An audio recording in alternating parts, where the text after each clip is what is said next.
आज मैं यहाँ पे कैसे हूँ? बड़ी मुश्किल से हूँ। ये मेरे पास जो है दैट इज एंटिसिपेटरी बेल की कॉपी है, राइट। तो ये कार्यक्रम ना हो पाए, इसका सारा बंदोबस्त ऑलरेडी कर दिया था दिल्ली मेडिकल काउंसिल ने कि भाई ये 30 नवंबर वाले दिन से पहले ये इंसान जेल में हो जाना चाहिए, राइट। तो लेकिन कुछ शुभचिंतक हैं हमारे, और हमारे कुछ दोस्त हैं, अपने नीलेश ओझा जी, एडवोकेट नीलेश ओझा, या हमारे सोमनाथ भारती जी, राइट। सो खैर उन सब की बदौलत, आप सबकी दुआ से जेल में करने की पूरी कोशिश की, but now I am here with you. ये उन्होंने बोला, सोमनाथ भारती जी ने, कि ये जो एंटिसिपेटरी बेल है हमेशा अपने पास ही रखना बिल्कुल, कि कभी भी कोई आए तो आपको ये दिखाना है, राइट। तो ये पास में ये रहा, राइट। तो जाहिर सी बात है, कुछ ऐसी बातें हैं, कुछ ऐसी सेंसिटिव बातें हैं जो शायद कुछ लोग ऐसे हैं जो नहीं चाहते कि आप तक पहुंचे। तो इसके लिए जितनी सारी कोशिश हो सकती थी वो सारी कोशिश की, और वो सारी कोशिश शायद आगे करते भी रहेंगे। लेकिन किस्मत की बात है दैट वी आर हियर। और जब मैं यहाँ पे हुई तो आपसे मैं ये उम्मीद करता हूँ कि आप बहुत ही ध्यान से सारी बातें सुने, क्योंकि it is a matter of life and death. मैं ये बताना चाहूँगा कि सच्चाई की क्या कीमत है वो मैंने देखी है, सच बोलने की क्या कीमत है, ये कीमत हमने चुकाई है, और मुझे पता है कि इससे भारी कीमत भी आने वाले दिनों में चुकानी पड़ सकती है, और हम तैयार भी हैं उसके लिए। और थैंक यू। राजीव दीक्षित जी, उनका जन्म आज के दिन हुआ। किसी का कब जन्म होता है ये हमारे कंट्रोल में नहीं होता, लेकिन उनका जो आखिरी सांस उन्होंने आज के दिन ही लिया, 30 नवंबर, ये उनके कंट्रोल में फिर भी था। अगर वो सच्चाई बोलना छोड़ देते तो शायद आज भी जिंदा रहते। ऐसा मान सकते हैं या नहीं मान सकते, लेकिन मैं ऐसे सोचता हूँ कि उन्होंने उनसे मैं कभी मिला नहीं अपने जीवन में, और बट मैं उनके ही पथ पे चल रहा हूँ। ये आप में से कई लोगों ने देखा भी, और मैं जानता हूँ कि वही एक राइट तरीका है। तो आप सब मीडिया, आज ये प्रेस कॉन्फ्रेंस है तो ऑब्वियसली हमने सिर्फ मीडिया को बुलाया, और हमारे जो मित्र और हमारे डॉक्टर्स की हमारी टीम, और हम सब ने आप सब के सहमति से, ये सहमति का यहाँ पे आप सब ने सिग्नेचर किया, और आपकी सहमति से आज हम ये चाहते हैं कि राजीव दीक्षित जयंती नेशनल ट्रुथ डे, राष्ट्रीय सच्चाई दिवस के रूप में मनाया जाए, जो कि आज का दिन 30 नवंबर। कम से कम एक दिन आप हिम्मत करके सच्चाई बोलिए, एटलीस्ट वन डे, राइट। और वो जो हिम्मत करके सच्चाई बोलेंगे ना, उस रात को आपकी अच्छी नींद आएगी। फिर जब भी आप चाहते हैं कि अच्छी नींद आए, तो बस यही एक तरीका है, जो सच है उसको वैसे के वैसा कर बोल दें। तो खासतौर पे जिससे किसी की लाइफ एंड डेथ का मामला हो, तो इससे बड़ा काम मुझे लगता नहीं कोई हो सकता है। तो प्रॉब्लम तो यही है कि हम सच नहीं बोलते हैं, that is the main problem. अभी इस दुनिया में, हमारे देश में एक ऐसा भयंकर सच जो अगर बोला जाए तो लाखों लोगों की जान एकदम से बच जाए, तो वो सच मैं आप तक तो पहुंचा देता हूं, मैं लोगों तक भी पहुंचाऊंगा, लेकिन आपकी रिस्पॉन्सिबिलिटी है कि आप लोगों तक पहुंचाएं। अभी आप कोरोनाकाल.tv में, मानस टॉक्स में लाइव मुझे देख रहे हैं, और उसके अलावा साधना प्लस न्यूज़ टेलीविजन चैनल जो टाटा स्काई उस पर भी लाइव देख रहे हैं, और रात को साधना जो मेन चैनल है उस पर रिकॉर्डेड होगा, और 2 दिन बाद 2 दिसंबर 5:30 बजे सुदर्शन न्यूज़ टीवी पे भी रिकॉर्डेड होगा। ये इसलिए मैं बोल रहा हूँ ताकि जो भी चीज़ें मैं बता रहा हूँ, दीज आर ऑल थिंग्स जो षड्यंत्र के तहत आप तक ना पहुंचे, उसकी पूरी कोशिश की गई। और अब बिना देरी किए मैं अगले 10 मिनट में वो सारी चीज आप तक पहुंचा रहा हूं। फिर रिस्पॉन्सिबिलिटी आपकी है, आप उस इंफॉर्मेशन का क्या करने वाले हैं, दैट यू नो बेटर। तो शुरू करते हैं। सबसे इंपॉर्टेंट बात, आप क्रिएटिनिन एक वर्ड है जो आपने सुना, क्रिएटिनिन बढ़ गया। आपने अक्सर सुना किडनी पेशेंट्स की, तो ये एक डरावना शब्द है कि आपका क्रिएटिनिन लेवल बढ़ चुका है। That is a very dangerous word. और अब ये बढ़ने का मतलब क्या है, 1 मिनट में मैं समझाता हूं। आपका सारा डर क्रिएटिनिन से निकल जाएगा, और वो डर निकलते ही जितने सारे किडनी पेशेंट इस देश में हैं, कम से कम आधे किडनी पेशेंट अभी खत्म हो जाएंगे। खत्म मतलब ऊपर नहीं चले जाएंगे, वो किडनी पेशेंट रहेंगे नहीं, वो ठीक हो जाएंगे। इस सोच के साथ देखिए, आप अपने डॉक्टर से पूछिए कि क्रिएटिनिन का नॉर्मल लेवल क्या है, तो बोलेगा क्रिएटिनिन का नॉर्मल लेवल है अप टू 1.2 mg पर डेसीलीटर, 1.2 mg पर डेसीलीटर। अच्छा, उसके ऊपर अगर क्रिएटिनिन आ जाए तो क्या होगा, एबनॉर्मल लेवल है, तो आप बीमार हैं, आपका किडनी काम नहीं कर रहा। एक सवाल आप पूछिए क्लियरली कि कितना बढ़ने से इंसान की डेथ हो सकती है। अगर मैं क्रिएटिनिन लेवल किसी का 100% बढ़ा दूं, यानी कि डबल कर दूं, तो 1.2 का डबल कितना होता है? 2.4। तो क्या कोई डेथ हो जाएगी? 100% छोड़िए, मैं उसको 1000% बढ़ा दूं, 1000%, यानी कि 10 टाइम्स। 10 टाइम्स कितना होगा?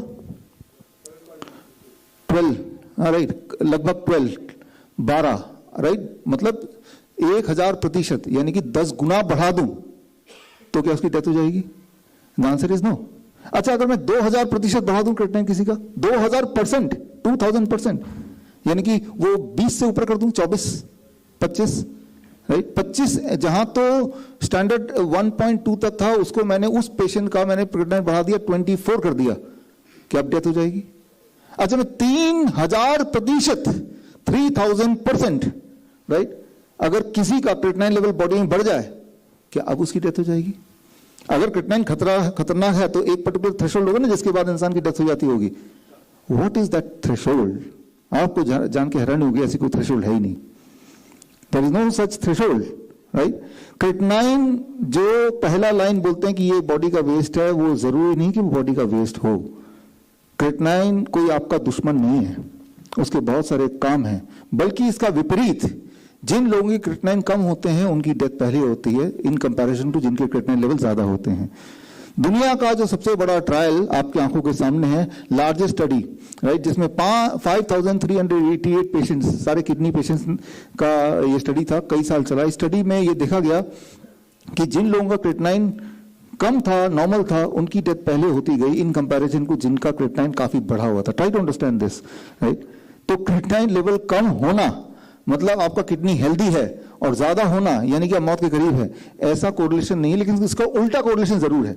Evidence is there, right, evidence is there in front of you. लेकिन ऐसा क्यों है? जिनका क्रिएटिनिन ज्यादा था वो ज्यादा लंबा जिए, क्योंकि क्रिएटिनिन ज्यादा तब होता है जब आपके बॉडी में मसल्स ज्यादा हों। जिन लोगों के बॉडी में जितना ज्यादा मसल्स, तो मसल्स का ब्रेकडाउन होगा, तो उनके ब्लड में ज्यादा क्रिएटिनिन बनेगा, राइट। जिनके बॉडी में कम मसल्स होंगे, तो बॉडी की support structure is not good, तो वो फ्रेजाइल बॉडी है, वो जल्दी मर सकते हैं। तो ज्यादा क्रिएटिनिन का मतलब, पहला मतलब ये भी हो सकता है कि इसके बॉडी में ज्यादा मसल्स है, या जब आप ज्यादा एक्सरसाइज करेंगे तो बॉडी में, ब्लड में क्रिएटिनिन बढ़ जाएगा, राइट। तो ये कोई डैमेज नहीं, उसमें किडनी का अच्छा या बुरा से कोई कनेक्शन नहीं है। Try to understand, muscle more, creatinine more, number 1, right, पहली इंपॉर्टेंट बात। सो दूसरी बात, अगर आपको कोई बैक्टीरियल इन्फेक्शन हो जाता है तो बॉडी क्रिएटिनिन लेवल बढ़ा देता है, क्योंकि क्रिएटिनिन जो है वो बैक्टीरियल इन्फेक्शन को फाइट करता है, लाइक एन इम्यूनिटी, राइट। तो क्रिएटिनिन बढ़ सकता है। दूसरी बात, कब? जब बैक्टीरियल इन्फेक्शन हो जाए, तो बैक्टीरिया कौन मारेगा? वो क्रिएटिनिन ही मारेगा, राइट। ब्लड में जब बैक्टीरियल इन्फेक्शन हो जाए तो it is a creatinine which will kill. तो अब डॉक्टर देखे आपका क्रिएटिनिन बढ़ गया तो क्या बोलेगा? आप तो किडनी पेशेंट हो गए, राइट। तीसरी बात, जब आप स्टीरॉयड लेंगे ज्यादा, एस्पिरिन की तरह दवाइयां लेंगे ज्यादा, तो आपका creatinine level as a result body बढ़ा देगा। एक प्रोटेक्टिव बॉडी का मैकेनिज्म है, ताकि वो जो स्टीरॉयड है उसके असर को, उसके डैमेज को थोड़ा कंट्रोल किया जाए, राइट। तो उस वक्त ये होना चाहिए कि वो एस्पिरिन या स्टीरॉयड लेना कम कर दो, बंद कर दो, राइट। लेकिन वो उस वक्त जो क्रिएटिनिन बढ़ गया है, उस क्रिएटिनिन का मतलब आपका किडनी से कोई कनेक्शन नहीं है। Try to understand that. आप एक एक्सपेरिमेंट करके देखिए, आप अपना क्रिएटिनिन चेक कराइए, जैसे आज अभी चेक कराने के बाद जो लोग मीट वगैरह खाते हैं, आप पेट भर के मीट खाइए, मीट, रेड मीट खाने के बाद 2 घंटे बाद दोबारा क्रिएटिनिन चेक कराइए, 3-4 गुना बढ़ा मिलेगा।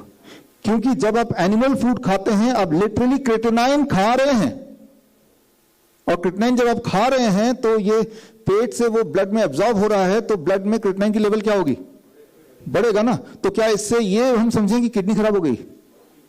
ट्राई अंडरस्टैंड, क्रिएटिनिन जो है वो आप खाएंगे तो ब्लड में क्रिएटिनिन बढ़ जाएगा, या आप ज्यादा एक्सरसाइज करेंगे तो ब्लड में क्रिएटिनिन बढ़ जाएगा, राइट। तो ये 4 हैं। एक ये भी हो सकता है कि किडनी आपकी काम नहीं कर रही है, तो जो फ्लश आउट होता है यूरिन के थ्रू क्रिएटिनिन, वो नहीं हो पा रहा, तो आपका क्रिएटिनिन बढ़ गया। ये सिर्फ एक फैक्टर है, 5वां factor. Try to understand, right. तो किसी का भी क्रिएटिनिन ज्यादा है तो उन 5 में से कोई एक कारण होगा। उनमें 4 कारण पॉजिटिव है और 1 कारण जरूर नेगेटिव है। लेकिन आप देखेंगे जब भी कोई पेशेंट जाता है उसका क्रिएटिनिन ज्यादा दिखता है तो क्या कंक्लूड करते हैं? किडनी फेलियर का पेशेंट है, राइट। क्लियरली किडनी फेलियर के पेशेंट है। आप में से किसी को अगर मुझे किडनी फेलियर का पेशेंट बनाना तो मुझे सिर्फ इतना करना पड़ेगा कि आपको पेट भर के मैं रेड मीट खिला दूंगा, कुक्ड मीट, राइट, किसी भी फॉर्म में, तो आपका क्रिएटिनिन 2-3 गुना 4 गुना बढ़ जाएगा। बस इतना ही करना। आप एक बार एक्सपेरिमेंट करके देखना, जो लोग एनिमल फूड खाते हैं। मैं हमेशा से इसलिए बोलता हूं कि डू नॉट टच और eat animal food. When you eat animal food including dairy product, you are eating creatinine. एक तरफ तो बोल रहे हैं क्रिएटिनिन वेस्ट है, दूसरी तरफ वही चीज खा रहे हैं। ऊपर से जब क्रिएटिनिन बढ़ रहा है तो बोल रहे हैं किडनी की गलती है। सो क्रिएटिनिन बढ़ गया तो ये कंक्लूड कर लो कि आपका किडनी खराब है, राइट। ये डायग्नोस्टिक का जो एक सोच है, ये सोच उतना ही गड़बड़ है। उसका मैं एक एग्जांपल दे रहा हूं आपको समझाने के लिए। मान लो आपको मैं दूरबीन देता हूं और वो दूरबीन लेके आपको बोलता हूं देखिए दूरबीन से कितने लोग जख्मी हैं, देखिए कितने लोग जख्मी हैं। वह कैसे देखें? जिनके बॉडी में लाल लाल खून दिखेगा वो लोग ज्यादा जख्मी, कम खून दे कम जख्मी, कोई खून नहीं है लाल, राइट। तो आप देखने लगते हैं कि इनके लाल खून लाल खून लाल खून, राइट। आप देखते हैं अब मेरे जैसा कोई आदमी मिल जाता है, राइट। तो ये क्या दिख रहा है? दूर से दूरबीन से क्या लगेगा? ये खून लगेगा, राइट। हर लाल चीज खून नहीं भी हो सकती है ना, राइट। वो कोई रंग हो सकता है, वो जूस हो सकता है, राइट, वो उसका डिजाइन हो सकता है। तो हर लाल चीज को खून बताना, राइट, ये ठीक ऐसे ही है हर हाई क्रिएटिनिन को किडनी पेशेंट बताना। Try to understand this, right.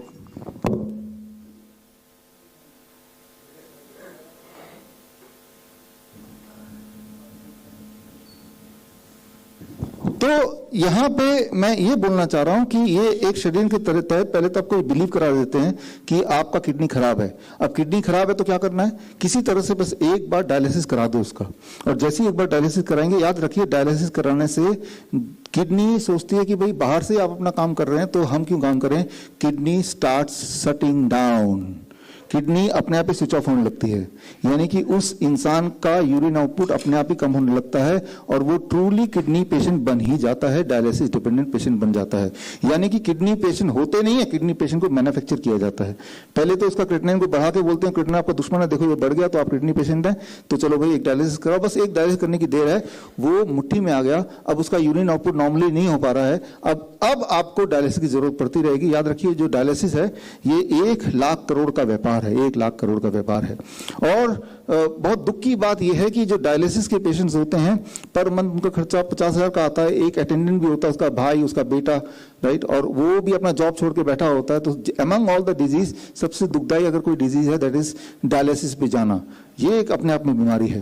तो पिछले कुछ समय से हम और हमारी टीम काम कर रही थी इसी मुद्दे पे, और हमने एक method last time that is called postural medicine, यानी कि अगर आप अपने बेड के नीचे ईंट रख देंगे और एक पर्टिकुलर पोस्चर पे किडनी पेशेंट, जो डायलिसिस वाले पेशेंट को लेटाएंगे रोज 2 से 4 घंटे, तो बॉडी का किडनी दोबारा स्टार्ट हो जाता है, बॉडी का किडनी। ये करते हुए हमारे हॉस्पिटल में आप जाएंगे तो आप देखेंगे कि ढेर सारे पेशेंट जो एक टाइम पे किडनी डायलिसिस करते थे अब डायलिसिस की जरूरत नहीं है, और काफी समय हो गया डायलिसिस की जरूरत नहीं है। तो ये जब प्रचार होने लगा, लोग अपने आप ठीक होने लगे, तो इंडियन मेडिकल एसोसिएशन छत्तीसगढ़ ने मेरे ऊपर पुलिस कंप्लेन कर दिया, राइट, और FIR की उन्होंने गुजारिश की। तो आज मैंने आज का दिन चुना कि उसी इंडियन मेडिकल एसोसिएशन को हमने इन्विटेशन दिया, स्पीड पोस्ट से दिया, टेलीफोन से दिया, व्हाट्सएप से, ईमेल से भेजा और अपने सोशल मीडिया से भेजा कि अगर आपको ऐसा लगता है कि ये जो हम बता रहे हैं कि किडनी पेशेंट ठीक होते हैं ये एक फ्रॉड है, तो आप आमने सामने आइए चैलेंज के लिए। तो चैलेंज के लिए हमने उनको इनवाइट किया, लेकिन यहाँ पे कोई IIM का आदमी दिख रहा है? मुझे तो नहीं दिख रहा, राइट। तो अगर उनको इतनी फिक्र थी तो, और मैं आपको ओपन चैलेंज दे रहा हूँ आपके इस लाइव के माध्यम से कि आप बोलते हो कि भाई किडनी पेशेंट ठीक नहीं हो सकते, हमने तो ठीक किया और ईंटों से ही ठीक किया। और अगर आपको विश्वास नहीं होता तो आप कोरोनाकाल.tv/डायलिसिस फ्री, इसी वक्त जो लोग लाइव हैं इसी वक्त आप चाहे तो कोरोनाकाल.tv/डायलिसिस फ्री में जाएंगे तो पहले 100 पेशेंट जो डायलिसिस पे थे और ठीक हो गए उनका वीडियो पूरे उनके रिकॉर्ड के साथ हमने ऑलरेडी डाल दिया है। पहले 100 पेशेंट का ऑलरेडी डाल दिया है। तो मेरा पहला चैलेंज ये है कि आप सबने मिलके, जो इंडियन मेडिकल एसोसिएशन है, पिछले 70 साल में किसी भी एक किडनी पेशेंट को ठीक किया तो बताइए। बदले में मैं आपको 100 पेशेंट दे रहा हूं, और अगर ये 100 पेशेंट आप टेस्टिमोनियल से अगर आप ज़्यादा सेटिस्फाइड नहीं है तो मैं इनवाइट करता हूँ, आप आइए हमारे हॉस्पिटल में। ये हॉस्पिटल है institute of integrated medical science, Derabassi Chandigarh में हॉस्पिटल है। ये देखिए इनका डायलिसिस हो रहा है, कैन यू सी दैट? ये रियल किडनी फेलियर पेशेंट्स हैं जो एक टाइम पे डायलिसिस पे जाते थे, लेकिन आप देखिए आप कि वो अब ये बाथटब है, इस पे 40 डिग्री टेम्परेचर पे ये बैठ गए हैं और ये आराम से म्यूजिक सुन रहे हैं और ऐसा 2 घंटे तक बैठ रहे हैं। और जब ऐसा आप बैठते हैं तो आपका बॉडी, आपकी किडनी फंक्शनिंग अपने आप शुरू हो जाती है, आपका बॉडी डायलिसिस अपने आप शुरू कर देता है, आपका यूरिन आउटपुट अपने आप बढ़ जाता है। जो एक्सेस पोटेशियम बॉडी में है, एक्सेस क्रेटिनाइन बॉडी में है, एक्सेस सोडियम बॉडी में है, बॉडी अपने आप ही उसको या तो पसीने के रास्ते निकालता है या यूरिन के रास्ते निकालता है। तो ये आप देखिए, ये हमारे पेशेंट्स हैं, राइट? इस तरह से डायलिसिस हो रही है। और ऐसा जब कुछ दिन तक करने लगेंगे, मतलब 1 महीना करेंगे, उसके बाद 1 महीने से 3 महीना, उसके बाद इसकी भी जरूरत नहीं पड़ेगी। आपका जो किडनी डायलिसिस की वजह से या उन स्टीरॉयड की वजह से खराब हो चुका था, वो किडनी अब ठीक हो गई, पहले की तरह ब्रांड न्यू किडनी, राइट? तो मैं आपको, इंडियन मेडिकल एसोसिएशन है जिन्होंने मुझे बोला है कि भाई ये तो फ्रॉड है, इनके ऊपर FIR होना चाहिए, उनको मैं इनवाइट करता हूँ, यू कम, आइए हमारे हॉस्पिटल और देखिए। और वहां पे इस वक्त भी right now at any point of time वहां पे कम से कम एट ए टाइम 50 से 100 पेशेंट्स किडनी फेलियर वाले जो आते तो हैं आखिरी डायलिसिस करा के, और ज्यादातर ऐसे होते हैं जो उसके बाद कभी जीवन में डायलिसिस सेंटर जाते नहीं हैं। तो एक तरफ सच्चाई है और एक तरफ वो प्रोपेगेंडा है, राइट? इंपॉर्टेंट बात आप याद रखिए कि किडनी खराब होती है, डायलिसिस से किडनी खराब होती है, वैक्सीनेशन से किडनी खराब होती है। हमारे पास पेशेंट ऐसे हैं जो बिल्कुल हेल्दी नौजवान, राइट? बिल्कुल हेल्दी नौजवान सुंदर, जैसे वीरेंद्र भाई आपने देखा, हट्टा कट्टा इंसान, राइट? गांव का इंसान, हट्टा कट्टा, वेरी वेरी स्ट्रांग, राइट? लेकिन जैसे उन्होंने वैक्सीन लिया, वैक्सीन लेने के बाद उनके kidney shut down, switch off, right? Switch off, और अगले दिन से डायलिसिस पे चले गए। और अब ये बोल रहे हैं तो जेनेटिक था। तो मैं आपको ये वार्निंग भी देना चाहता हूं कि याद रखिए, किडनी फेल होती है वैक्सीनेशन से, किडनी फेल होती है डायलिसिस से, राइट? कोविड वैक्सीन की बात कर रहा हूं, यस, कोविड वैक्सीन की। और जितनी सारी चीजें मैं आपको बताता जा रहा हूं, इसका सबूत मैं आगे देता जाऊंगा, राइट? और इसके अलावा भी आपके दिमाग में सवाल हो तो प्लीज राइट डाउन, मैं 10 मिनट और बोलूंगा, फिर आपके सवाल जवाब भी हम लेंगे। तो पहला चैलेंज मेरा IMA को कि हम तो अपने 100 पेशेंट दिखा रहे हैं, राइट? वो ऑलरेडी टेस्टिमोनियल है, मैंने लिंक आपको दे दिया। आप भी अपने एक पेशेंट दिखाइए पिछले 70 साल में ठीक किया हो तो, ओनली 1 पेशेंट, राइट? ये थैंक यू। अब मेरा दूसरा चैलेंज आपसे, ये देखिए, ये जो 360 डिग्री अगर मैंने कैसे ठीक किया, हाँ, हमारे हॉस्पिटल में, तो ये किताब आप पढ़ सकते हैं जो पिछले महीने हमने रिलीज किया था। ये किताब फ्लिपकार्ट में, अमेजन में बेस्ट सेलर है ऑलरेडी, आप चेक कर सकते हैं, लेकिन आप फ्री में पढ़ सकते हैं। और ये फ्री का लिंक है विश्वरूप.com/360 डिग्री। जिस दिन ये किताब लॉन्च की हुई थी उसी दिन हमने फ्री लिंक भी दे दिया था, राइट? सो हमारा इरादा कोई व्यापार करने का बिल्कुल भी नहीं है, लेकिन फिर भी अमेजन में डाला है ताकि वो वर्ल्ड वाइड चला जाए, राइट? वहां भी 200 रुपए का है, लेकिन आप फ्री में देख सकते हैं। तो वो साइंस क्या है, वो रेफरेंस क्या है, एवरीथिंग इज देयर, राइट? तो लेकिन इन स्पाइट ऑफ दैट, जब कोई बोलता है ये तो फ्रॉड इंसान है, तो लोगों के दिमाग में कंफ्यूजन तो आ ही जाता है। वो लोग जो सोच रहे होंगे कि हम भी ट्राई करते हैं, वो सोचते हैं यार IMA बोल रहा है तो कुछ तो ठीक हो गई। अब मेरा चैलेंज नंबर 2 IMA को, ये चैलेंज आज नहीं दिया, ये चैलेंज मैंने दिया था 8 अप्रैल 2018 को चैलेंज दिया था, 3 साल हो गए इस चैलेंज को दिए, कि HIV एड्स, आप बोलते हैं कि HIV एड्स, बहुत दुख की बात है कि हर 200 में से एक भारतीय छुप छुप के HIV की दवाई खाता है। डायबिटीज की दवाई जो खाते हैं वो तो ओपनली बोलते हैं मैं डायबिटीज का पेशेंट हूं, लेकिन HIV एक ऐसा टाइबू बना दिया है कि शर्म की बात बता दी है कि वो किसी को बता भी नहीं सकता, इस तरह का माहौल कर दिया है। तो और वो दवाइयां फ्री में डिस्पेंसरी में मिलती है, वो फ्री नहीं, वो टैक्स पर हमारे पैसे से वो दवाइयां विदेशी कंपनी को देके वो पैसे को घुमाने का एक तरीका है। मैं ये बोल रहा हूं कि HIV नाम का कोई वायरस ह्यूमन बॉडी में आज तक पाया ही नहीं गया, और अगर कोई बोलता पाया गया है तो ऐसा एक रिसर्च पेपर दिखा दे जो ये साबित करता हो कि हाँ HIV virus, human immunodeficiency virus किसी की ह्यूमन की बॉडी में पाया गया, पहली बात। दूसरी बात, 2018 8 अप्रैल को मैंने चैलेंज दिया था कि अगर HIV नाम का कोई वायरस ह्यूमन बॉडी में है तो आप अपने पसंद का एक HIV पेशेंट ले आइए, जिन्हें आप बोलते हैं कि HIV पेशेंट है, सो कॉल्ड पेशेंट, उनके बॉडी के खून को निकाल के मेरे बॉडी में डाल दीजिए, मुझे HIV हो जाना चाहिए। वो चैलेंज तब दिया था और आज भी ये चैलेंज जारी है यहाँ पे, राइट? अगर HIV वाकई में है तो आप किसी भी पेशेंट जिसको आप बोलते हैं HIV हो गया, उसको उसकी ब्लड मेरे बॉडी में डालो, मैं तैयार हूँ, राइट? फिर लेकिन मुझे HIV हो जाना चाहिए फिर, राइट? तभी मैं मानूंगा। और जबकि द ट्रूथ इज कोई वायरस होगा तभी तो। अब वो लोग जो बीमार हैं वो बीमार क्यों हैं?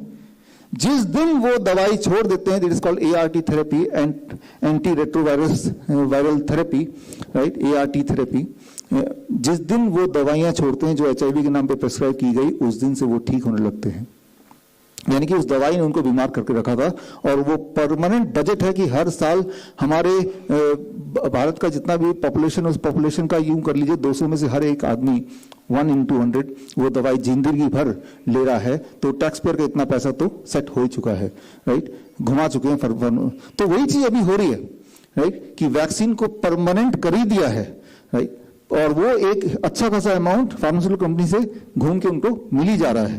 तो मैं यहाँ पे ये बोलना चाह रहा हूँ कि HIV कोई वायरस ह्यूमन बॉडी में पाया नहीं गया, इसके सारे सबूत अगर आपको चाहिए तो आप इस किताब में पढ़ सकते हैं। bishrup.com/HIV में जाएंगे तो किताब रेडली हिंदी इंग्लिश में अवेलेबल है फ्री डाउनलोड के लिए, पहली बात। दूसरी बात, मैं आपके IMA को बोल रहा हूँ, आपके जो कम से कम 1000 HIV के पेशेंट्स जो एक टाइम पे आपकी दवाइयों पे थे, उनको उनकी दवाइयाँ छुड़ा के आज उनमें से कोई भी दवाई नहीं ले रहा, ऐसे 1000 पेशेंट की डेटा मैं आपको देने को तैयार हूं। अगर आप लाइव कैमरे में आके हमसे मांगेंगे तो 1000 पेशेंट्स, 1000 पेशेंट्स, एक दो नहीं, और वो सारे जिंदा हैं, बिल्कुल ठीक है। जिस दिन से दवाई छोड़ी और DIP डाइट पे आए, धीरे धीरे they started improving and now they are the part of the main stream, right. किसी को नहीं पता चला क्या था क्या नहीं था, राइट। तो HIV से बचने का तरीका क्या है कि ये तरीका कि भाई आप HIV का टेस्ट मत कराओ, एक फालतू का टेस्ट है, वो टेस्ट के बारे में डिटेल में नहीं जाऊंगा, वो बुक में आप पढ़ सकते हैं। ये मेरा चैलेंज नंबर 2,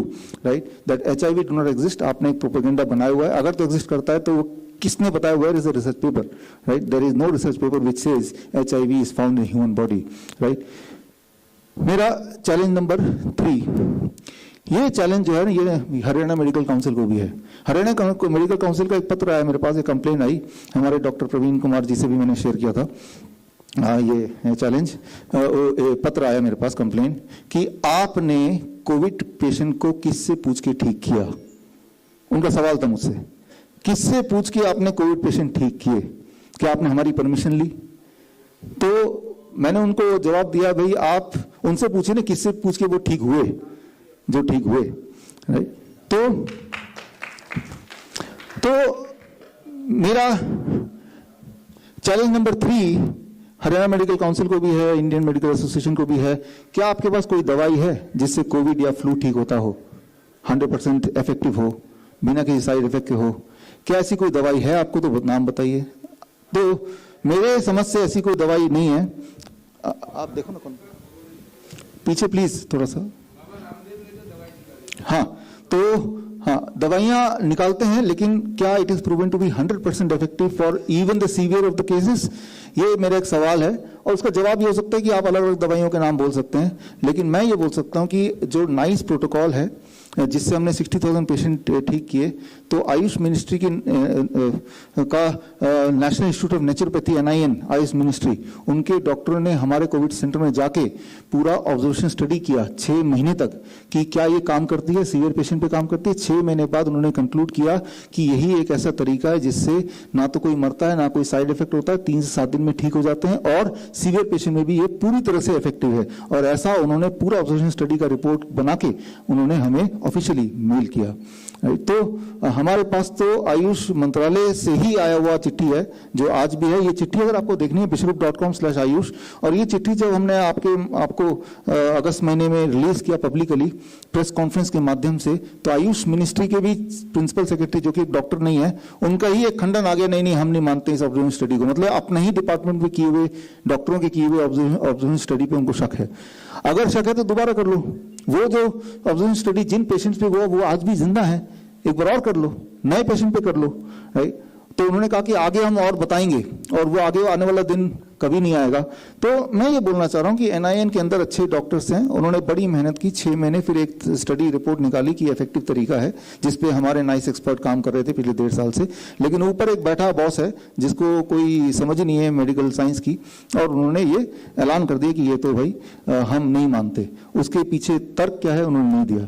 तो मेरा चैलेंज नंबर 3 कि भाई आई इन्वाइट यू कि आप हमारे डेटा आके देखो, जिन पेशेंट्स को हमने ठीक किया, राइट, एंड डेटा देखो, and then if the data is wrong then I am liable, if the data is correct, right, सब लोग ठीक हो रहे हैं, तो इसको लोगों तक पहुंचाने के बीच में ना आके यू हेल्प, ताकि लोगों तक पहुंचे, ये डर खत्म हो। That is the challenge number 3। Challenge number 4, ये IIMA को मेरा चैलेंज है, क्या कोविड वैक्सीन सेफ है? आपके पास कोई एक प्रूफ, क्या आपके पास कोई एक सबूत है कि ये कोविड वैक्सीन सेफ है? अगर है तो वो प्रूफ क्या है? देखिए, सच्चाई का डेफिनेशन क्या है? सच्चाई क्या का डेफिनेशन क्या ये है कि बहुत सारे लोग अगर एक ही बात, एक ही चीज बार बार बोल रहे हैं तो उसको सच मान लेंगे। अखबार में अगर हर बार रोज एक ही चीज है तो उसको सच मान लेंगे। ये सच्चाई उसको कहते हैं जो साबित किया जा सके, जिसका कोई सबूत हो। पहले या दूसरा, अगर कोई एक बात बहुत सारे लोग, बहुत सारा अखबार रोज बोलेगा तो वो सच दिख सकता है, बट सच बनेगा नहीं। वो सच तो तभी बनेगा ना जब वो साबित किया जाए, उसका कोई एविडेंस हो। अगर आप कोर्ट में जाएंगे और बोलेंगे कि लाखों लोग बोल रहे हैं या हर बार अखबार में आ रहा है, क्या वो आधार बन सकता है? या आप कोई सबूत दे दें तो आधार बनेगा? तो इस बात को समझना होगा। जैसे अभी आ रहे हैं कि भाई एक नया वेरिएंट आ गया, वो 10 दिन तक 10-10 बार अगर आप सुनेंगे तो 11वें दिन आपको खुद ही लगने लगेगा ये सच ही होगा। हमारा ब्रेन काम ही ऐसे करता है। किसी ने पूछा अगर वो नया वेरिएंट है तो कहां है वो, उसका सबूत क्या है? किसी ने पूछा, WHO ने बोला। भाई WHO कोई भगवान नहीं है, उसके पास सबूत कैसे पता चला? सपना आया कोई? They must produce a letter, कुछ तो आप एविडेंस दें। तो मैं यहां पे बोल रहा हूं कि कोविड वैक्सीन सेफ है। आप जब भी आप मोबाइल में, मैं किसी को फोन करता हूं सबसे पहले तो आता है कि ये सेफ है, सबको लगाना चाहिए। तो सेफ है तो उसका एक सबूत मैं मांग रहा हूं इस देश से, IIMA से, आप सबसे एक सबूत मांग रहा हूं कि क्या सबूत है कि सेफ है। जबकि ये सेफ नहीं है, बहुत डेंजरस है। इसके सबूत अगर आपको चाहिए तो ये जो आज किताब लॉन्च हुई है, ये किताब के अंदर ढेर सारे एविडेंसेस ऑलरेडी दिए हुए हैं, क्लियर कट एविडेंसेस। और ये इतना ज्यादा खतरनाक है कि प्रेग्नेंट वुमेन अगर ले अपने प्रेगनेंसी की शुरुआत में, तो 82% चांसेस हैं कि वो बच्चा जो पेट के अंदर है वो अबॉर्ट हो जाता है। 82%, यानी कि एक षड्यंत्र है कि वो बच्चे और पैदा ना हो, क्योंकि प्रेग्नेंट वुमेन भी तो लेती नहीं वैक्सीन। बल्कि इसका उल्टा ये भी है कि अगर प्रेग्नेंट वुमेन अगर वैक्सीन नहीं ले तो वो हॉस्पिटल में दाखिला ही नहीं होगा। मतलब कोशिश ये है कि भाई किसी भी तरह से एक बार वैक्सीन ले तो या तो बच्चा पहले ही मर जाएगा, और अगर किसी तरह से बच जाए तो उसकी बॉडी में इतने सारे विकृतियां होंगी कि life will be like a hello, right. तो इसका सबूत अगर चाहिए तो आपसे बोलता हूं मैं, आप लाइव में हूं अभी, आप ये किताब खोलिए, अभी पढ़िए, अभी किताब अभी विश्वरूप.com/IIMA करेंगे तो ये किताब मिल जाएगी आपको। तो क्या ये इफेक्टिव है? अगर ये सेफ है भी, नहीं इससे कुछ नुकसान नहीं है, कुछ फायदा है तो होगा इसका। क्या कोई एक पेपर है आपके पास जिससे साबित होता हो कि इससे आपको फायदा है? तो वो पेपर कौन सा है? किसी ने पूछा? नहीं पूछा तो आप पूछेंगे, राइट। आप एक चीज लगा रहे हैं, वो बोल रहे हैं सेफ है, हाँ मान लिया सेफ है, लेकिन वो सेफ है उसका सबूत तो दे दो। और सेफ होना काफी नहीं है, इफेक्टिव भी होना चाहिए ना, तभी तो, राइट। इफेक्टिव नहीं है तो मैं करूं क्यों उसको?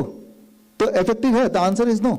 उसकी इफेक्टिवनेस जो है वो 1% है, 1%, 99% नहीं है, 1%। अगर है तो वो भी, अगर पहला वाला वायरस हो तो, नया वाला कुछ नहीं पता, 1%, ऑफिशियली 1% है। अच्छा, वो 1% में जो बोल रहा हूं सबूत मैंने तो यहाँ इसके अंदर दे दिया है, और आप इसको इस बुक के अंदर देख सकते हैं। पहले कुछ पन्नों में ही मैंने सबूत दे दिया, और मैं देश से आपसे सबसे सबूत मांग रहा हूं कि ये सेफ एंड इफेक्टिव है, इसका एक सबूत दे दो, सबूत दो। अखबार मत दिखाओ कि अखबार बोल रहा है, अखबार में तो एक एडिटर बैठा होता है, उसको जितना पैसा दिया उतना बोलेगा जोर से। तो चैलेंज नंबर 4, चैलेंज नंबर 5, ये चैलेंज आपके डॉक्टरों के लिए नहीं है, ये पेशेंट के लिए चैलेंज है। जब भी कोई डॉक्टर कोई भी आपको ट्रीटमेंट देता है, दवाई देता है, तो आपसे एक ही चीज पूछिए, डॉक्टर साहब आपके बोलने पे ट्रीटमेंट मैं ले लूंगा, लेकिन क्या इस ट्रीटमेंट के लेने से मेरी क्वालिटी ऑफ लाइफ अच्छी हो जाएगी या मेरे लाइफ स्पैन बढ़ जाएगा इन कंपैरिजन टू अगर मैं कुछ भी ना करूं? तो अगर तो अच्छा हो जाएगा क्वालिटी ऑफ लाइफ, थोड़ी बहुत भी, लाइफ स्पैन थोड़ा और बढ़ जाएगा, घटेगा नहीं, तो मैं ये कर लेता हूं, राइट।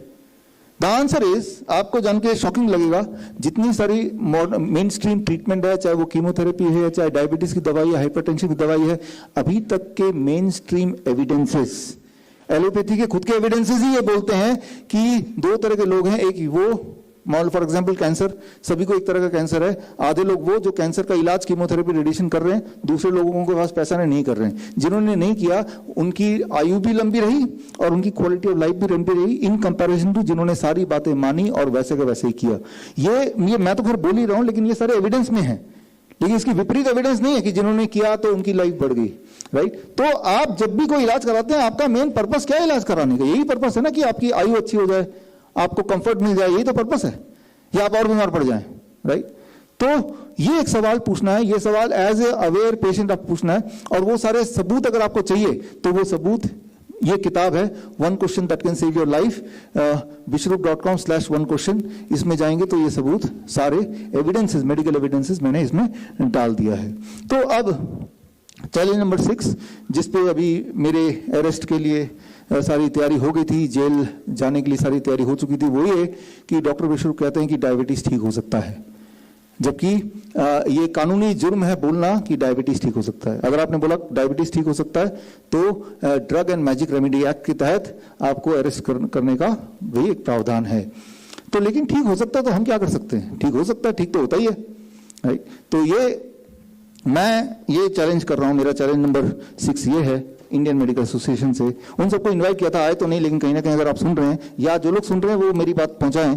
चैलेंज ये कि आपने पिछले 70 साल में किसी भी एक डायबिटीज पेशेंट को ठीक किया है? अगर किया तो वो कौन सा पेशेंट और कैसे ठीक किया आपने? पूरे आईएमए, पूरे एलोपैथिक लॉबी मिलके पिछले 70 इयर्स में एक भी पेशेंट को ठीक किया हो तो बता दो, और कैसे ठीक किया?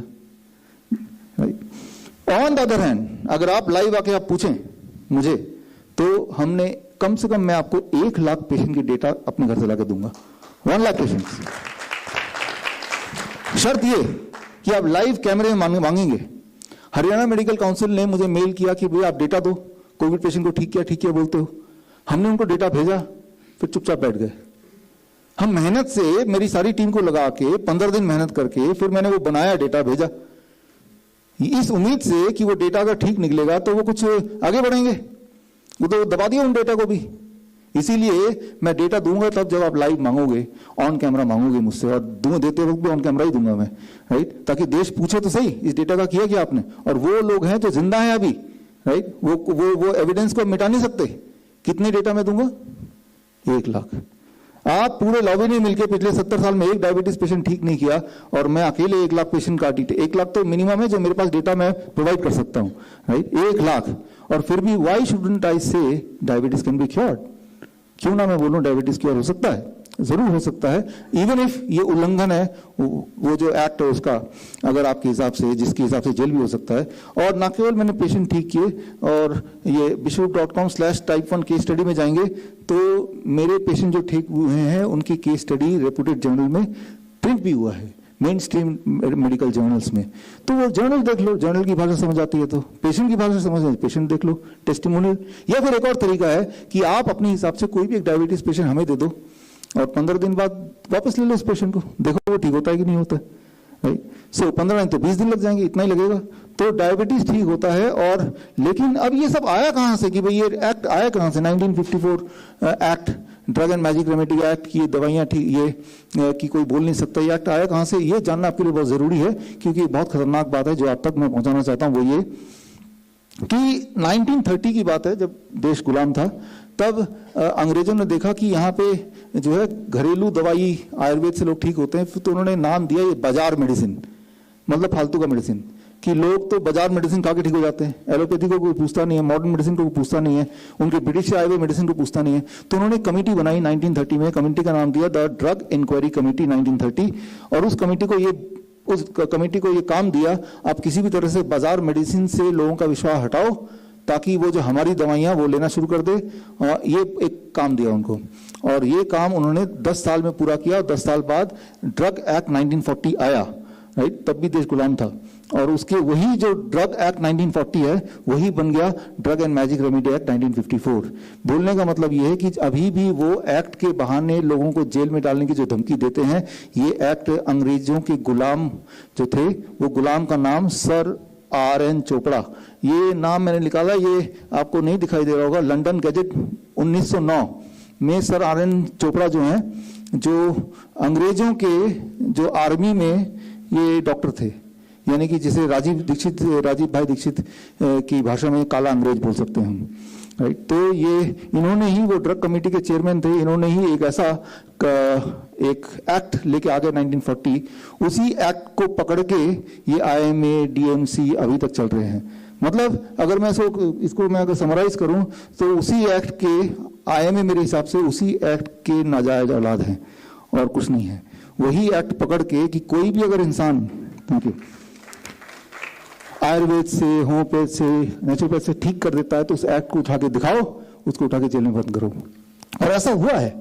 आप में से जो लोग नेचुरोपैथी प्रैक्टिस करते हैं, आप क्या करते हैं कि जैसे कोई पेशेंट ठीक होता है, चुप, बताना नहीं कि आप ठीक हो गए। अब बताना नहीं, मतलब एक कान में बताना, अगर बताना भी तो इतने डरे सहमे हुए हैं ठीक करने के बाद, राइट। सो मैं ये बोलना चाह रहा हूं कि भाई ये एक्ट कब तक रहेगा, इसको चैलेंज तो करना पड़ेगा। वो चैलेंज करने का दिन आज से बढ़िया क्या हो सकता है, तो नेशनल फूड डे। तो मैं आप सबके साथ ये चैलेंज करता हूं कि एक्ट को रद्द किया जाए। ये एक्ट से क्या है कि वो जो IML जैसी लॉबी है वो पनपती जा रही है, वो बढ़ती जा रही है, तो इसको हमें रद्द करना पड़ेगा। तो ये तो हमारे 6 चैलेंजेस हैं जिसके लिए जो IMA को मैं देना चाहता था। मुझे पता था वो नहीं आएंगे कभी, वो उन्होंने भी सोचा था ये तो जेल में जाने वाले हैं।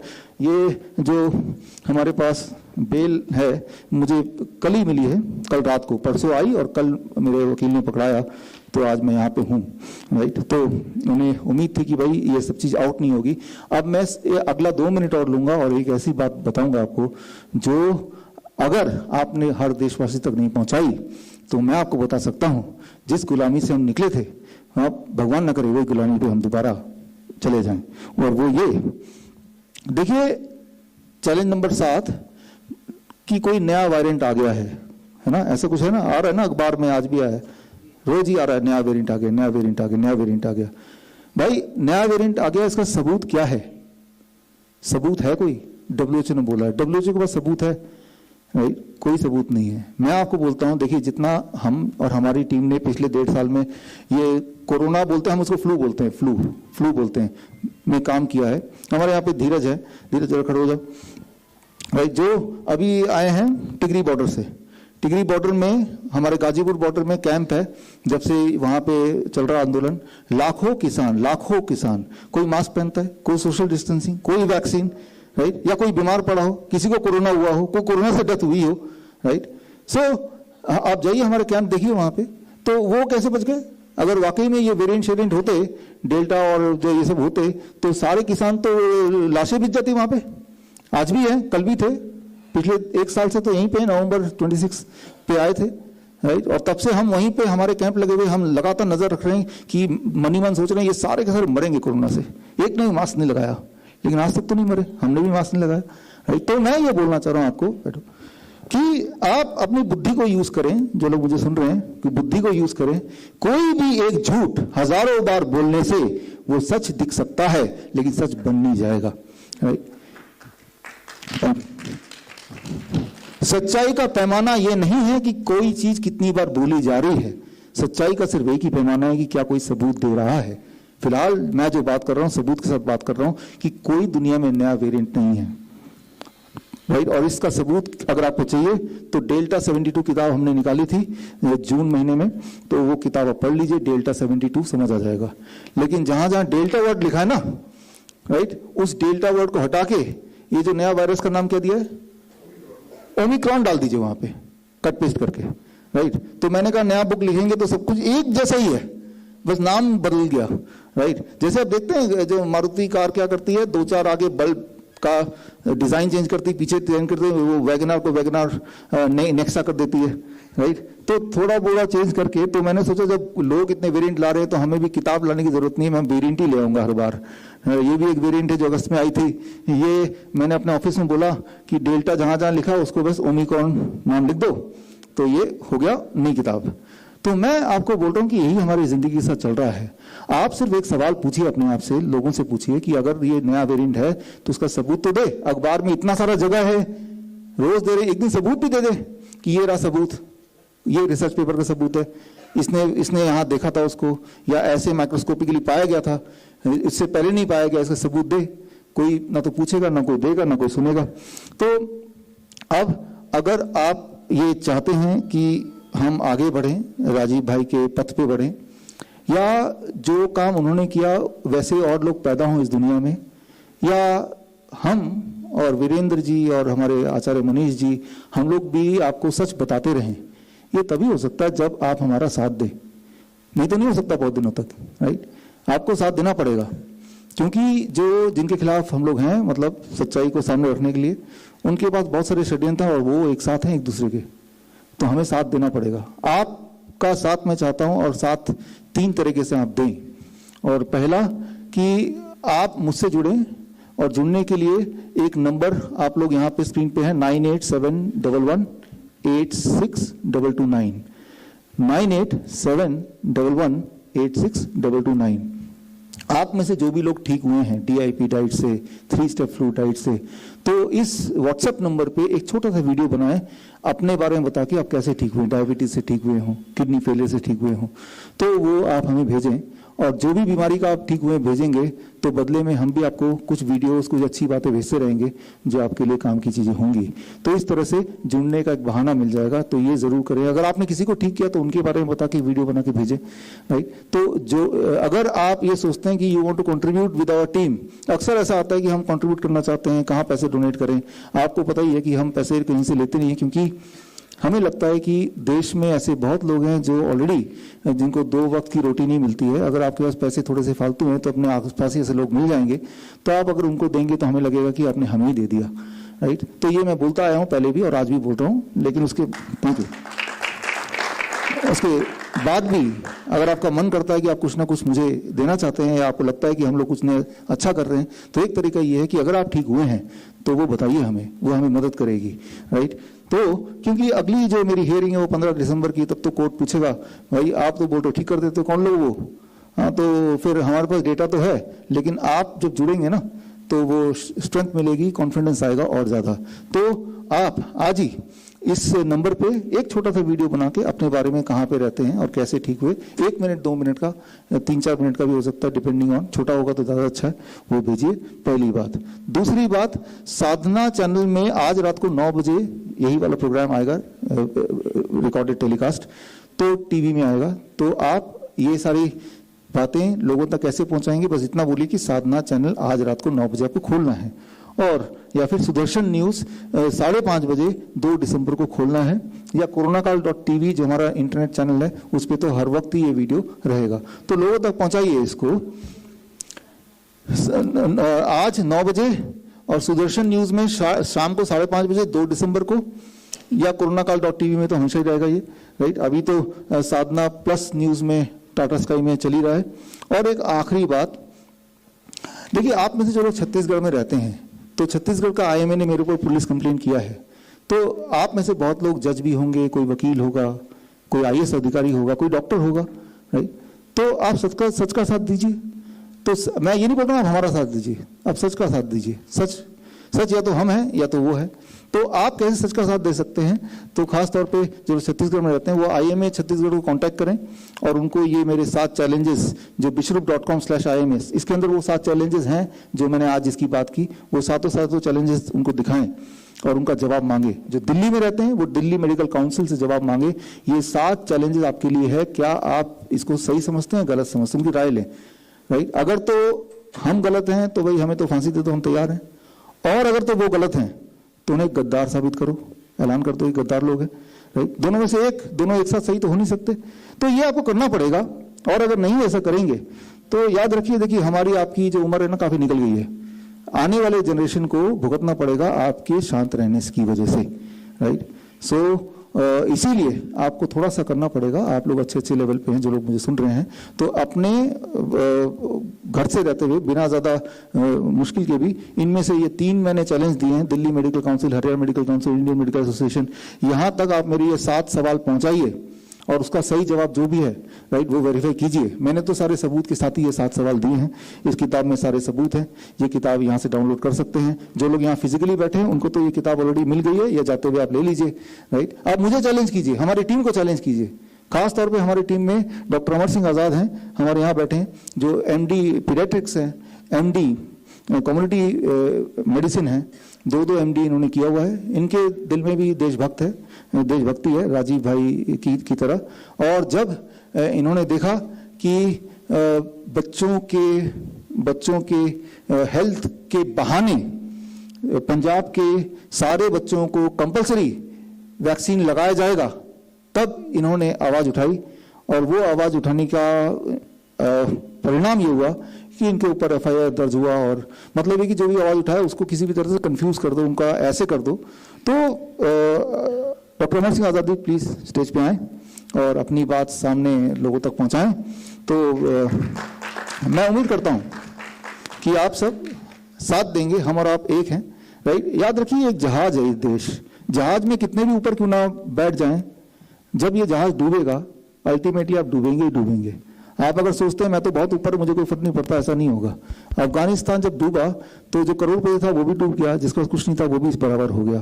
तो कहीं ऐसा ना हो कि ये देश किसी के खामोश रहने की वजह से, राइट, वो डूबने की कगार पे जाए, जैसा कि हम तो आज देख पा रहे हैं, शायद आप नहीं देख पा रहे हैं। और डॉक्टर अमर सिंह आज़ाद जी को सुनेंगे जो पटियाला से आए हैं, हमारे मित्र हैं, मेंटर भी हैं, तो आपको थोड़ा सा और आंखें खुल जाएंगी। डॉक्टर अमर सिंह आज़ाद। दोस्तों, इस मुल्क में सत्य बोलने को बहुत ग्लोरीफाई किया गया है। वो पिछड़ों से लेके गुरु नानक साहब तक सत्य की पूजा सिखाई गई है हमको कि सत्य के सिवा कुछ नहीं बोलना, झूठ बिल्कुल नहीं बोलना, ना झूठ सहना। लेकिन आज आपने देखा कैसे बिल्कुल उल्टा हो गया कि झूठ का राज है, झूठ पे झूठ बोला जा रहा है। और सिर्फ झूठ पे झूठ बोला ही नहीं जा रहा, झूठ पे झूठ बोल के पूरी की पूरी मनुष्य जाति को एक तरह से टेरराइज किया जा रहा है, उनको एक्सप्लॉइट किया जा रहा है और उनको बीमार किया जा रहा है और मैम किया जा रहा है और मारा जा रहा है। तो ये जिस संस्कृति के हम वारिस हैं उसका बिल्कुल उल्टा है। तो ये बर्दाश्त योग्य नहीं है। जिस केस की डॉक्टर साहब बात कर रहे हैं वो 2018 में बना था मेरे ऊपर। परहैप्स मैं उस वक्त इंडिया का सबसे पहला डॉक्टर था जिसके खिलाफ वैक्सीनेशन को चैलेंज करने के लिए केस बना था।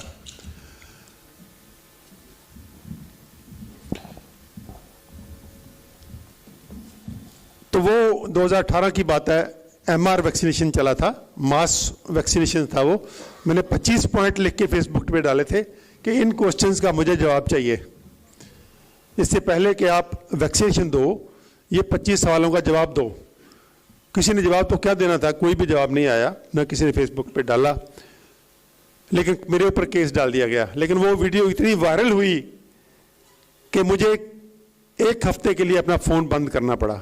एक सेकंड के लिए भी फ़ोन बंद नहीं होता था। वो बाई चांस वो उसमें फेसबुक में मैंने नीचे नंबर डाल दिया था, मुझे ये आइडिया भी नहीं था कि इतनी वायरल हो जाएगी ये। और वायरल होने का रिजल्ट ये हुआ कि जहाँ भी वो टीमें जाती थी वैक्सीनेशन करने के लिए, लोग सवाल पूछते थे और वो अल्टीमेटली लोगों ने मेरे ऊपर केस डाल दिया।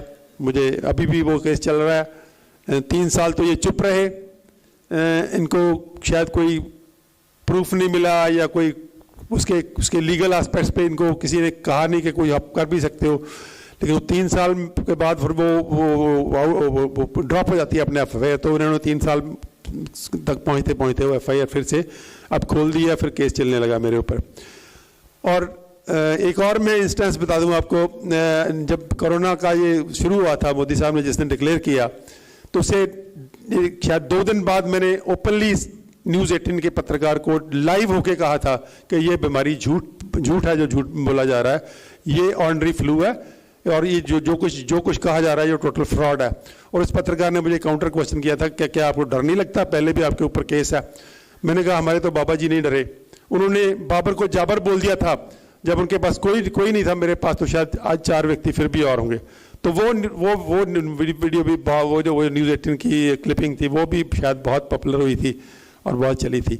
तो ये सत्य का कदर करने वाले भी हैं लोग, जो है आम लोग हैं, उनकी अलग लाइफ है। वो जो खास लोग हैं, जिन लोगों ने कभी ये डायबिटीज़ के नाम पे बड़े बड़े एम्पायर खड़े कर लेते हैं, कभी ब्लड प्रेशर के दवाइयाँ बेच के खड़े कर लेते हैं, कभी कोलेस्ट्रॉल की दवाइयाँ बेच के खड़े कर लेते हैं, कभी कैंसर की दवाइयाँ, जैसे डॉक्टर साहब बता रहे हैं कोई प्रूफ ही नहीं है कि ये पूरी की पूरी डायबिटीज होगी तो पूरी उम्र दवाई खाओ, बीपी हो गया तो पूरी उम्र दवाई खाओ। कोलेस्ट्रॉल का कोई प्रूफ ही नहीं है कि कोलेस्ट्रॉल को हार्म करती है नहीं करती है। अब ये कहते हैं कोलेस्ट्रॉल खाओ जितनी मर्जी।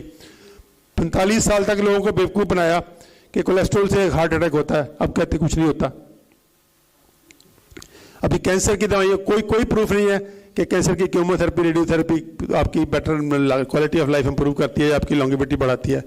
लेकिन वो चलता है, सब चलता है। और अभी जुकाम से डरा के सबसे बड़ा एम्पायर खड़ा कर लिया है। जितना ये प्रॉफिटेबल बिजनेस है, शायद इससे वो तो सबको मात कर गया, कैंसर को भी, डायबिटीज़ को भी और एंटी कोलेस्ट्रॉल और बीपी को भी। तो ये पूरे के पूरे महा फ्रॉड और महा झूठ हैं जो हमारे ऊपर लादे जा रहे हैं। तो इसको काउंटर करने के लिए हमको सत्य का साथ देना बहुत ज़रूरी है, जिसके लिए आज हम इकट्ठे हैं। और मैं आप सब दोस्तों को अपील करता हूं कि इस सत्य की लड़ाई को आगे बढ़ाइए। राजीव जी हमारे सबसे पहले मेंटर थे और मैं फॉर्चुनेटली उनके साथ 1.5 घंटा मैंने बताया पर्सनली। मैं हरिद्वार में पतंजलि में जाकर उनको मिला था और 1.5 घंटा मैंने उसके बहुत बातें की। लवली पर्सनैलिटी, बहुत ही प्यारे इंसान थे और जिस ढंग से वो बोलते थे वो हम सब ने सब सुना है। तो उन्हीं की विरासत को लेके हम लोग चल रहे हैं और आज उनकी एनिवर्सरी है। तो उस दिन में आज हमें पूरे के पूरे नेशन को, पूरे के पूरे देश को, पूरी के पूरे मनुष्य जाति को एक कॉल देनी है कि आइए सत्य का साथ दें। नहीं तो ये जो झूठ, जितना बड़ा बड़ा झूठ है, ये जितना महा फ्रॉड हमारे ऊपर लादा जा रहा है, ये ह्यूमैनिटी के लिए बहुत ही खतरनाक है।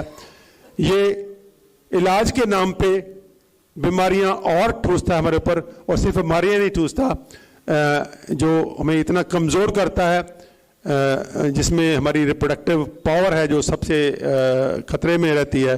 तो शायद इनका टारगेट अब वो बनने वाला है कि मनुष्य जाति एक तो हमारे कंट्रोल में रहे, इसको हम पूरी तरह से अपनी गिरफ्त में रखें, इनको कंट्रोल करें, अपनी मर्जी से चलाएं, रोबो लाइक इंसान पैदा करें। ये पूरे का पूरा कहीं ना कहीं ये जो नया वर्ल्ड ऑर्डर लेके आना चाहते हैं उसका ये पार्ट है। तो आइए हम सब लोग मिलकर के इस झूठ का, इस महा फ्रॉड का पर्दाफाश करें और सत्य का साथ दें। बहुत बहुत धन्यवाद। नमस्कार सभी को। अभी आप लोगों ने, वैसे तो मेरे पास बोलने के लिए कुछ बचता नहीं क्योंकि डॉक्टर विश्वरूप राय चौधरी बोल चुके हों, डॉक्टर अमर सिंह आज़ाद बोल चुके हों, तो मैं और क्या बोलूं। तो मैं पहले तो ये बोलूँगा कि आज जो सर ने एक मुहिम उठाई, तो मैं चाहूँगा कि हम सब शाम तक, रात तक सब लोग ट्वीट करें कि जो आज का दिन है राजीव दीक्षित के जन्मदिन का, उसको हम नेशनल ट्रूथ डे के रूप में मनाएं। तो हमारा हैशटैग भी नेशनल ट्रूथ डे होना चाहिए और आज और कल हम उसको पूरा रीट्वीट, बार बार इंस्टा, फेसबुक सब जगह डाल के, ताकि सच्चाई दिवस के रूप में इसको मनाया जाए। मैं आपको बोलना चाहूँगा, अभी चल रहा है पैंडेमिक, मैंने इसको बोला था प्लैंडेमिक। मेरा फेसबुक का चैनल डिलीट हो गया, मेरा पूरा यूट्यूब चैनल डिलीट हो गया, जो सालों की मेहनत से हम बनाते हैं, दोनों चैनल पूरे जीरो कर दिए, क्योंकि मैंने क्या बोला, it's not pandemic, it's plandemic. इतनी सी बात पर एक दिन मैं और विश्वरूप सर आपस में फेसबुक पे लाइव चैट कर रहे थे। इनका चैनल डिलीट, मेरा चैनल डिलीट, यूट्यूब भी डिलीट और हमारी वीडियोस भी डिलीट ढूंढ के। लेकिन आप लोगों की मदद से सोशल मीडिया की जो आर्मी है, सोशल मीडिया के जो लोग हैं, भाई वीरेंद्र सिंह जैसे जो समर्थक हैं, राजीव दीक्षित जी के जितने फॉलोवर्स हैं, वो सब हमारी वीडियोस फिर उठा के वायरल करते थे। तो अभी बात चल रही है शुगर की, बीपी की या किडनी फेल की। तो मैं सिर्फ ये बोलना चाहूंगा कि जो एक्ट है 1954 का मैजिक रेमेडी एक्ट, जिसका सहारा लेकर आईएमए जैसे संगठन डॉक्टर अमर सिंह आजाद, डॉक्टर विश्वरूप राय जैसे लोगों को या डॉक्टर बीएम हेगड़े जैसे लोगों को दबाते हैं, तो मैं बोलना चाहूंगा कहां पे तुम एक्ट लगाओगे। पहले मैं पढ़ूंगा भगवत गीता का श्लोक, जो क्या कहता है ठीक करने के नाम पे, युक्ताहार विहारस्य युक्त चेष्टस्य कर्मसु युक्त स्वप्नावा बोधस्य योगो भवति दुखा। भगवत गीता श्लोक 17 चैप्टर 6 क्या कहता है, मौसम के हिसाब से खाओ पियो, सही कर्म, सही खाने पीने की आदतों को अपनाओ, योग करो और शरीर के अंदर दुख पैदा करने वाले भोजन और बीमारियों को पैदा करने वाले भोजन को इकट्ठे मत खाओ और युक्ति लगाकर, यानी कि दिमाग लगाकर, उपाय कर उसका सही निदान करो। अब ये तो भगवत गीता कह रही है, तो अगर विश्वरूप सर ने बोल दिया पानी के टब में बैठ जाओ, तो क्या लगा युक्ति, जो कि भगवत गीता में खुद भगवान श्री कृष्ण बोल रहे हो। अब भी 1954 का मैजिक रेमेडी एक्ट काम करेगा क्या कि युक्ति करी? युक्ति मतलब हमने खाना पीना सेट किया, हमने अपने सिर को नीचे किया, पांव को ऊपर किया, तभी ब्लड का सर्कुलेशन बढ़ गया ना, हार्ट की तरफ पंपिंग बढ़ गई और बॉडी ने अपना सेल्फ डायलिसिस कर लिया। तो ये कर दी मैंने भगवत गीता की बात। अब मैं कर देता हूं रामचरितमानस की बात। अब रामचरितमानस पे भी 1954 का एक्ट लगाओगे। वो क्या कह रही है, कुपथ माग रुज व्याकुल रोगी, वैद न देई सुनहु मुई जोगी, यही विधि हित तुम्हार में ठयू। ये क्या कहता है, कोई भी रोग, किसी भी तकलीफ से परेशान व्यक्ति को डॉक्टर असली वही मानना जाएगा, उसका उपाय करने वाला, जो व्यक्ति के हित की बात करे, मतलब वैद्य वही असली है जो पेशेंट के हित की बात करे, ये नहीं कि पेशेंट क्या खाना चाहता है उसको वो खाने को परमिशन दे दे। नो, उसके हित के लिए जो वैद्य उसका भला सोचेगा वो असली वैद्य है। और ये तुलसीदास जी ने उदाहरण देकर भगवान के बारे में बोला कि भगवान भी वक्त आने पर उसी व्यक्ति की मदद करता है जो सच के साथ खड़ा होता है, जो परोपकारी लोगों की मदद करने वाला होता है। तो मुझे लगता है हमारे साथ भगवान हमेशा है, था और रहेगा। और जो दुष्ट लोग हैं, पापी लोग हैं, क्योंकि मैंने महाभारत और रामायण की बात करी, तो दुष्ट और पापी अगर आज की भाषा में कहें तो रावण और दुर्योधन कौन है आप समझिए, उनका नाम आइए में रख देना चाहिए। तो अब उनका नाश करना है, ठीक है। अब मैं एक आपको साइंस की बात बता देता हूं।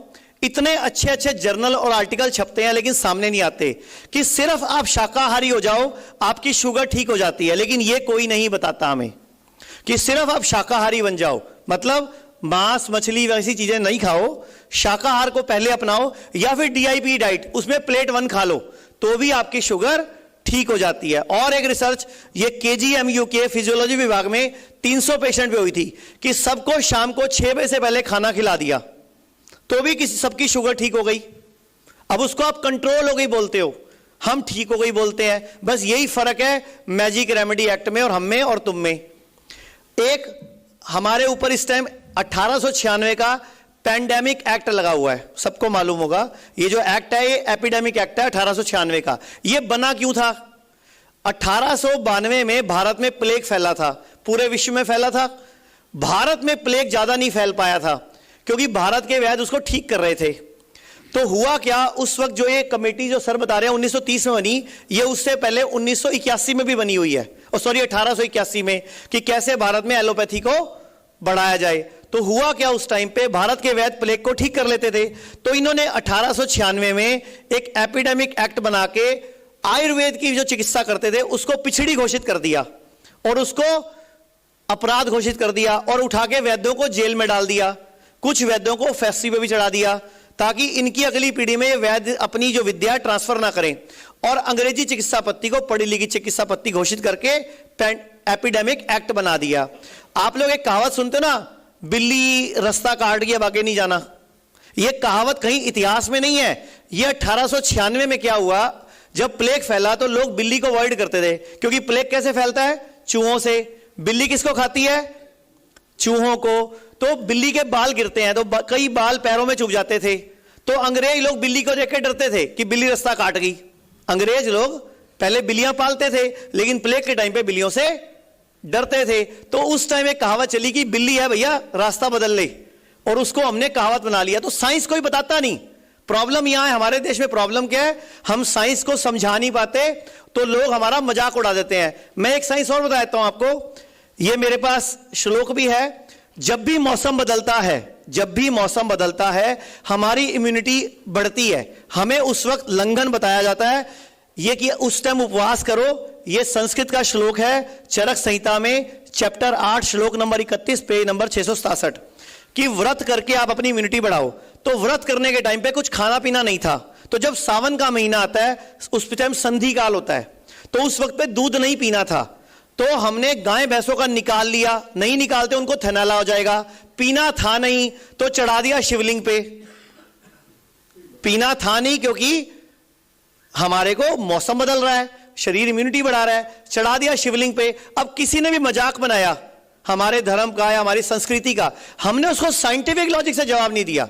बस आज जरूरत सिर्फ यह है कि हम हर जगह पे हर चीज पे साइंटिफिक लॉजिक से जवाब दें। मैं सिर्फ अब आपके सामने दो क्वेश्चंस रखूंगा। मानिक और मानिक की मम्मा आए हुए, एक बार इधर आए प्लीज स्टेज पे। मानिक और मानिक की मदर को इधर बुलाया हूं। मैं आपको सिर्फ ये बताना चाहूंगा, जब किसी की किडनी फेल होती है तो बीतता क्या है। 29 साल के दीपक की दोनों किडनियां फेल, 3 लाख रुपए चाहिए, अखबार में खबर छप रही है। शिव किडनी ढूंढ रहा है, किडनी फेल, इलाज को पैसे चाहिए। ये सब खबरें छप रही हैं बड़े बड़े अखबारों में। दोनों किडनी फेल, पैसे चाहिए। दोनों किडनी फेल, 2.5 लाख रुपए चाहिए। किडनी ट्रांसप्लांट हो गया, अब दवाइयां चाहिए। किडनी ट्रांसप्लांट के लिए कोई अलग कोई व्यक्ति ढूंढ रहा है। अब एक व्यक्ति ने किडनी ट्रांसप्लांट कराई, दोबारा फिर फेल हो गई। अब दोबारा ट्रांसप्लांट कहां से कराएगा? मैंने पिछली प्रेस कॉन्फ्रेंस में बोला था कि पहली किडनी इसको इसकी वाइफ ने दे दी 2013 में, 2017 में वो भी फेल हो गई। अब कहां से वाइफ लाए भैया? अब मुझे बताओ ना क्या करे बेचारा ये। अब फिर डायलिसिस चल रहा है। तो कहानी सिर्फ ये है कि जब जिसके ऊपर बीतती है, चाहे शुगर हो, चाहे बीपी हो, चाहे किडनी की प्रॉब्लम हो, जब जिस पे बीतती है वो व्यक्ति गरीब हो जाता है, घर बिक जाता है, स्कूटर बिक जाता है, ज्वेलरी बिक जाती है। अभी ये मेरे पास इनका बच्चा रवि मानिक को फोन करके बुला लो एक मिनट। ये मैं आपको सिर्फ एक सोशल इकोनॉमिक इंपैक्ट बताने लगा हूं। ये लेडी हमारे साथ हैं, डॉक्टर विश्वरूप सर भी जानते हैं, हमारा आजादी भी जानते हैं। इनका बेटा है मानिक। मानिक अभी है नहीं, शायद नीचे गया हुआ है। आप सिर्फ बता दो कि क्या हुआ था आपके साथ और आपको क्या कहा गया था। हेलो, मेरा नाम रेनू है। मेरा बेटा 26 साल का है।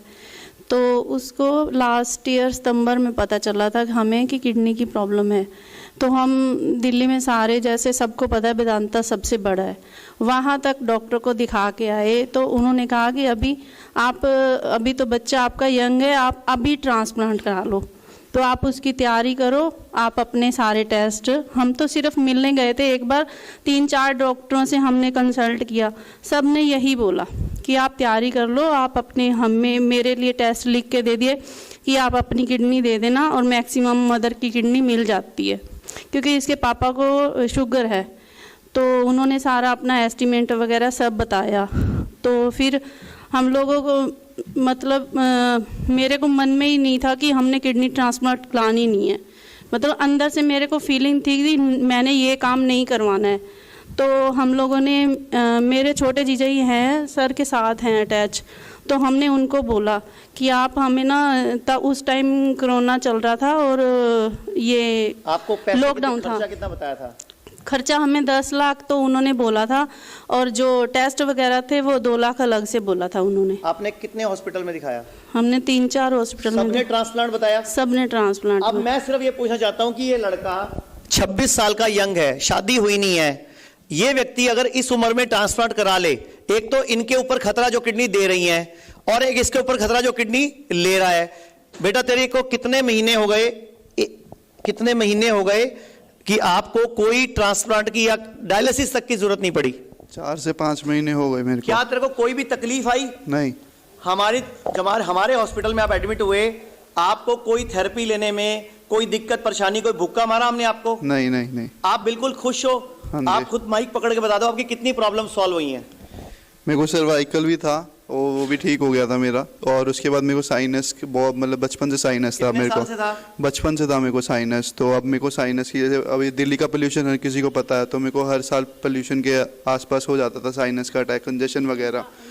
तो इस बार वो भी नहीं हुआ मेरे को। हर साल दिवाली पर इसकी एडमिट होने वाली नौबत आती थी, इतना साइनस हो जाता था। लेकिन इस साल हुआ क्या, पूछो इससे। तो ये है, अगर हमें करना है ना, तो हमें ये यूथ को बचाना था हमें। इसीलिए ये डॉक्टर विश्वरूप सर, हम लोगों ने मिलकर ये मुहिम शुरू करी। पेशेंट हमारे पास सैकड़ों हैं, लेकिन मैंने जस्ट एक पेशेंट का एग्जांपल आपके पास रखा। ये पैसा भर सकता था, इसका मतलब नहीं है कि ट्रांसप्लांट करा ले। मैंने जो अखबारें दिखाई वो तो बेचारे पैसे भी नहीं भर सकते थे।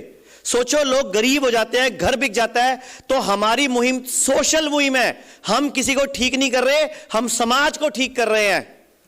अगर समाज को ठीक करने पे 1954 का मैजिक रेमेडी एक्ट लगता है तो लगता रहे। Thank you very much. Thank you. हमारे साथ डॉक्टर